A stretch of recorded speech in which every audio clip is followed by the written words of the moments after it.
Olá pessoal, tudo bem com vocês? Estamos aqui em mais um Falando Asneira com seu amigo Clint, o burro, trazendo mais sabedoria e curiosidade para vocês. Mas antes dos anúncios dos nossos patrocinadores.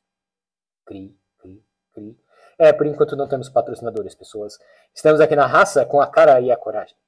Mas vamos lá, hoje vamos continuar nossas histórias gregas. Contaremos a história de Apolo, o deus da perfeição, da luz, da poesia. Apolo é um dos grandes e mais importantes deuses da mitologia grega antiga, sendo conhecido como deus do sol, das artes, da música e da profecia. Apesar de ser conhecido também como deus do sol, ele na verdade conduzia a carruagem com 4 cavalos brancos onde estava o sol, todos os dias de leste a oeste. Essa é a explicação dos gregos do porquê o sol nasce no leste e se põe no oeste. Apolo, conduzindo essa carruagem, fazia esse trabalho todos os dias. Segundo o poeta romano Ovídio, o carro do sol é uma carruagem, por vezes, representada como uma biga, puxada por 4 cavalos de fogo, cujos nomes variam. Pode ser Piro, Eos, Éton, Flegon.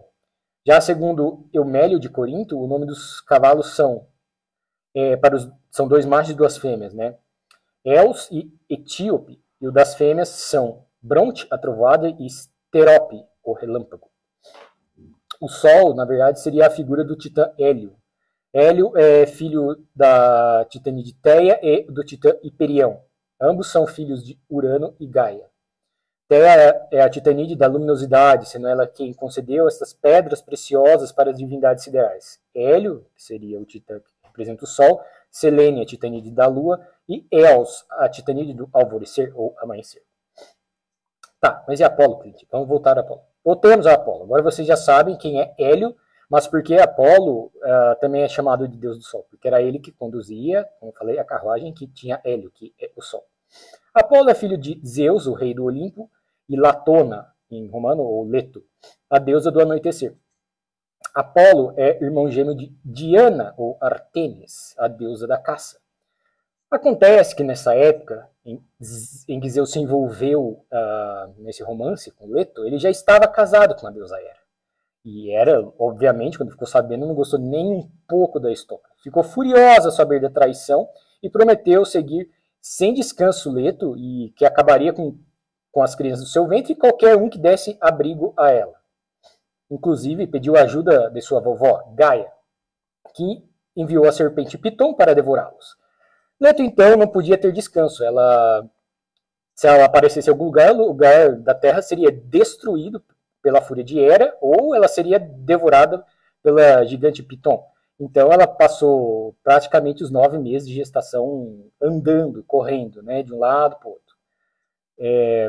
Já próximo do 9º mês de gestação, Leto, grávida de Zeus, né, com Apolo e Artemis em seu ventre, encontrou refúgio em uma ilha flutuante chamada Delos, 9 dias antes do parto. De tanto que ela rogou, pediu ajuda para as pessoas, né, para os deuses, Poseidon decidiu criar uma ilha flutuante chamada Delos. E como a ilha não estava presa ao solo, Gaia não podia fazer nada, não podia mandar a Piton para lá, e também Hera não podia ir até lá despejar sua ira sobre Leto.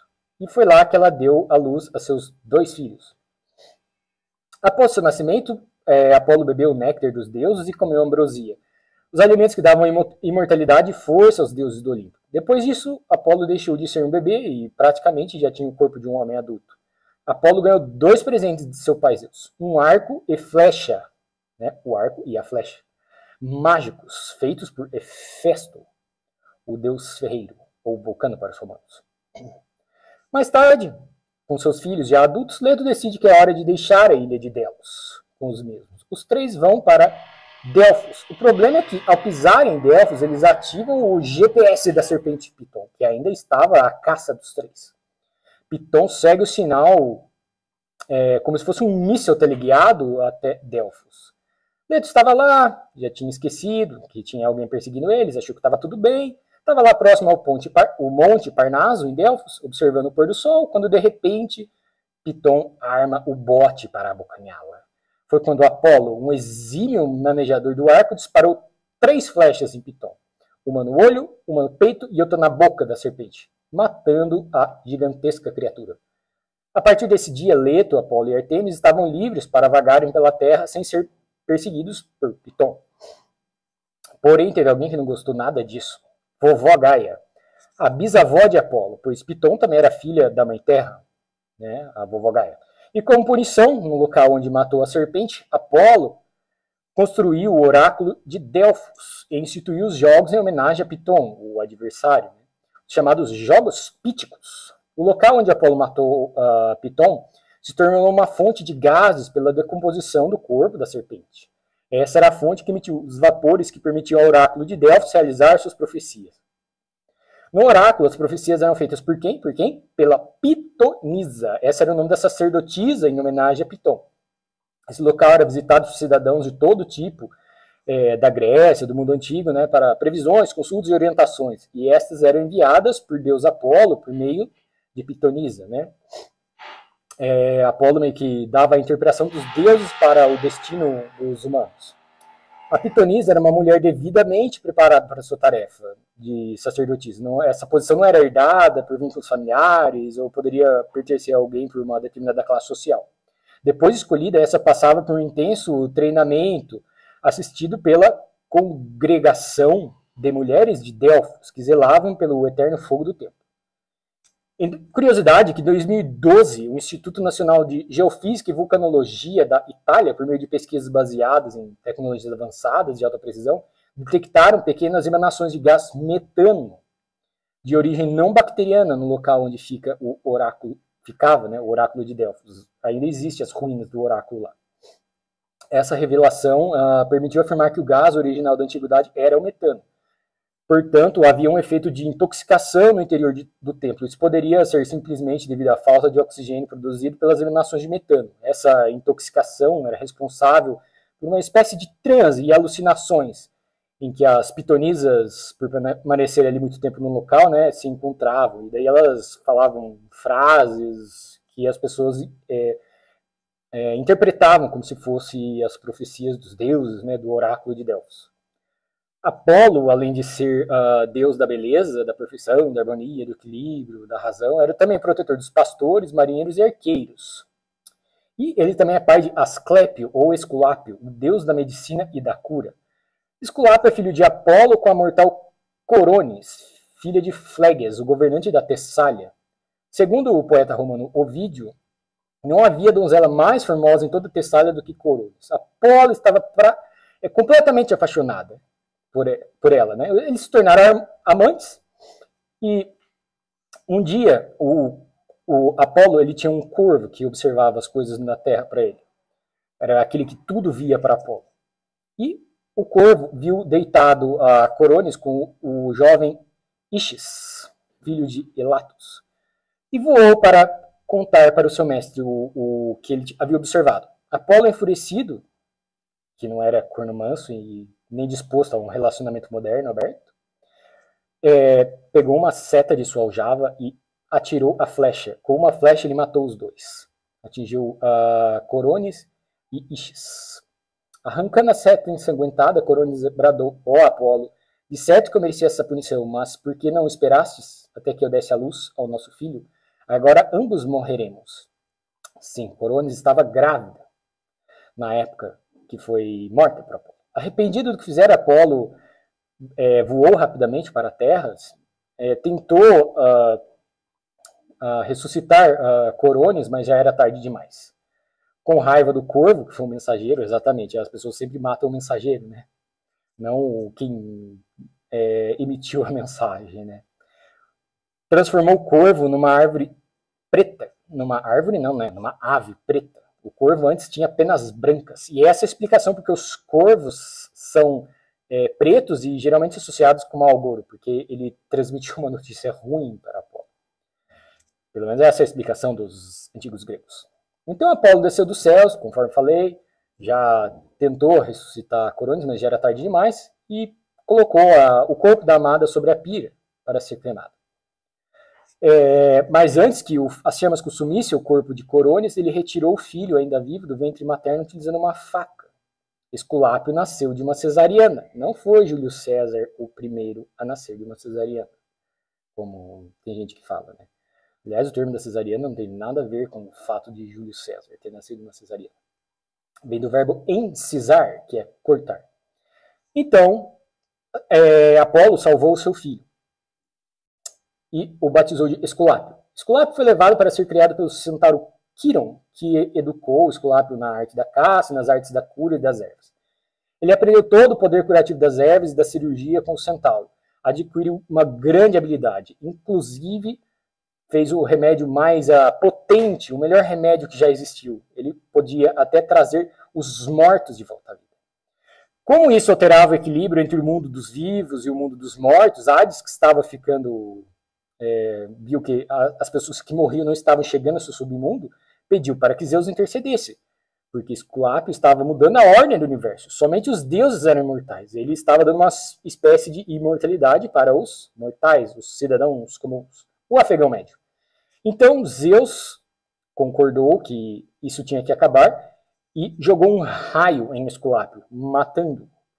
Apolo, com raiva por ver seu filho morto, matou os cíclopes, que eram os forjadores de raio de Zeus. Zeus, sabendo disso, também fica com raiva e resolve punir, vendo que seu filho estava fora de controle, resolve punir Apolo. A sua ideia inicial era jogá-lo para o Tártaro e trancar ele lá no submundo do submundo do submundo. Mas Leto intercede por Apolo diante de Zeus, e Zeus muda de ideia. Apenas envia-o à Terra para uma espécie de lição de humildade. Né? Ele teve que trabalhar para Admeto, rei da Tessália, por 1 ano, sem os seus poderes como pastor de ovelha. Apolo, apesar de ser conhecido como o mais belo de todos os deuses olimpianos, o deus da perfeição, ele também não teve uma vida amorosa lá muito feliz. Além de Coronis, que foi morta por ele mesmo, o seu filho Asclepio, que foi morto por Zeus, o grande amor de Apolo foi Daphne, uma ninfa. Não é aquela do Scooby-Doo. Ela era uma ninfa. Infelizmente, também não foi correspondido. Um dia Apolo resolve tirar onda com Eros, que é o deus do amor, afirmando que ele não tinha lá muita boa pontaria, porque ambos usavam um arco e flecha. O que eu concordo, porque geralmente os nossos amores não são correspondidos, né? O Eros, ele atira... Não tem uma mira muito boa.